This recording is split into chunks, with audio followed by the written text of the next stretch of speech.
There's just something about a classic wooden boat, right?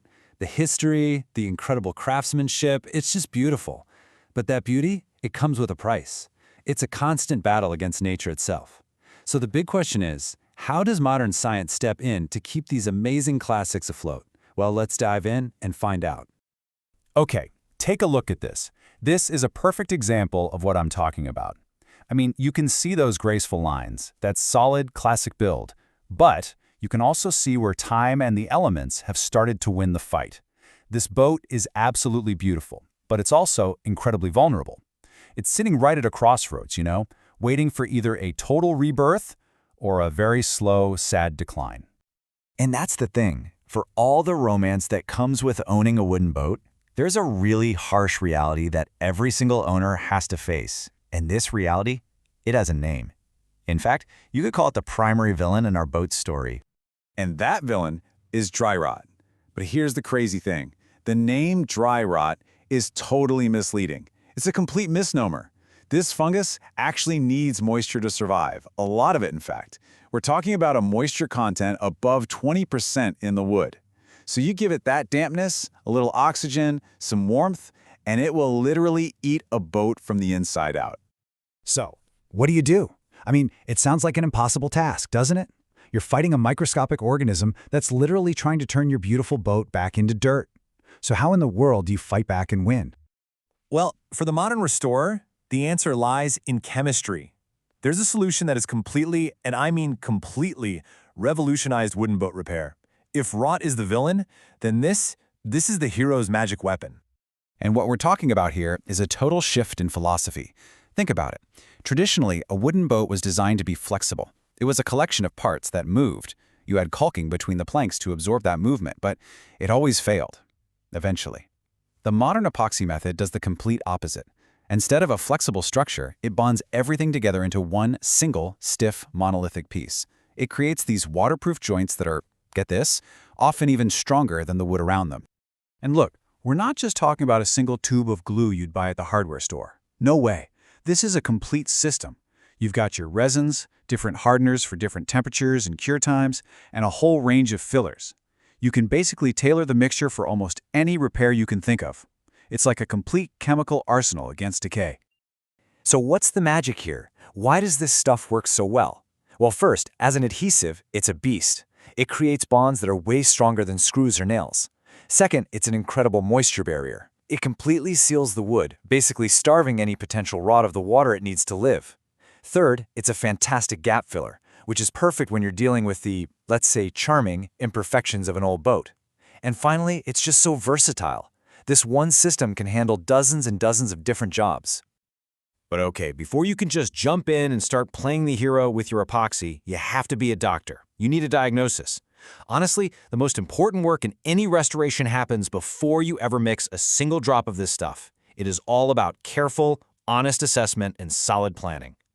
You literally have to learn the anatomy of your patient. Where are the ribs, the frames? What's the condition of the spine, the keel, the floors, the planking? You have to understand how all these pieces work together as a single system. Because, and this is crucial, a little bit of rot in one hidden spot can totally compromise the entire structure. And this leads you to ask some really tough, really honest questions. This isn't just about having the skills to do the work. It's about knowing if the project is even viable in the first place. There's a critical benchmark that restorers use called the 60% rule, and it's simple. If less than 60% of the original boat is salvageable, you should probably walk away and find another boat. Yeah, that's a pretty serious reality check. All right, so let's say the diagnosis is done, the plan is solid, and the boat is a go. Now, it's time for surgery. We're going to look at a few of the key techniques restorers use to rebuild the very structure, the bones, of the boat. And this is what that enemy looks like up close. See that? Dark, soft. That wood is structurally useless. You can't just slap some paint over this and call it a day. No, you have two choices. Either cut it all out and remove it completely, or find a way to make that damaged wood strong again. So what if the rot is somewhere deep inside the wood, somewhere you can't easily get to? Well, that's where this totally ingenious technique comes in. It's called drill and fill. You drill a pattern of small holes into the compromised area, and then you inject a really thin liquid epoxy. The epoxy just soaks into all those decayed wood fibers, it saturates everything, and then it cures into this rock-solid, totally waterproof mass. You've essentially turned the bad wood into a super strong composite material. It's brilliant. Okay, but what if a whole piece, like one of the boat's frames, is just too far gone to save? You make a new one.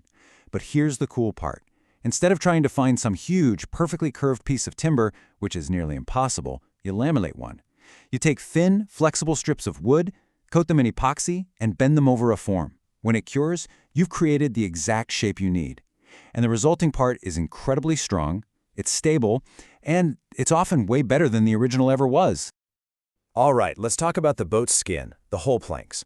The main goal here is to stop thinking of them as individual planks and start thinking of them as one solid piece. And that starts with prep. You have to very carefully clean out the old seams, get rid of all that old failed caulking, and expose fresh, clean wood. You need a perfect surface to get a perfect bond. And what if you need to replace just a section of a plank? You don't just chop it out and stick a new piece in. That's a weak butt joint. Instead, you use something called a scarf joint. The physics here are actually pretty simple. By cutting a long, shallow angle, the rule of thumb is an 8-to-1 ratio. You massively increase the surface area for the epoxy to grab onto. The result? A repair that's almost invisible and brings the plank right back to its original strength. Okay, the surgery is complete. The boat's bones are strong again, its skin is whole, the structure is saved. But the job's not quite done. Now our rebuilt hero needs a suit of armor before it can go out and face the world. So you've defeated moisture, you've defeated rot. Who's the final boss? The sun. And it attacks in two different ways. First, there's UV radiation, which will literally destroy the epoxy if it's not protected by paint or varnish. But the second threat is a lot more subtle, and that's heat. Just look at this. Check out the temperature difference between a white hull and a black one in the sun. We're talking a potential difference of 80 degrees Fahrenheit. That is a huge swing. That kind of extreme heat puts enormous stress on the wood and all those new epoxy bonds. So suddenly, your choice of paint color isn't just about looks. It's a critical structural decision. So after all that incredible work, what's the secret to making it all last for decades to come? It's surprisingly simple. Ventilation. You can have a boat that's perfectly sealed from the outside, but moisture from condensation and just, life can still get trapped inside. Just keeping the air moving and the interior dry, that is the single best way to stop rot from ever getting a foothold in the first place. And really, this quote just says it all, doesn't it? This process is so much more than a repair. It's a rebirth. You're not just patching up an old boat, you're fundamentally transforming it. You're using modern materials to create something that is, in a lot of ways, stronger and more durable than it was the day it first hit the water. Which leaves us with a pretty fascinating question to think about.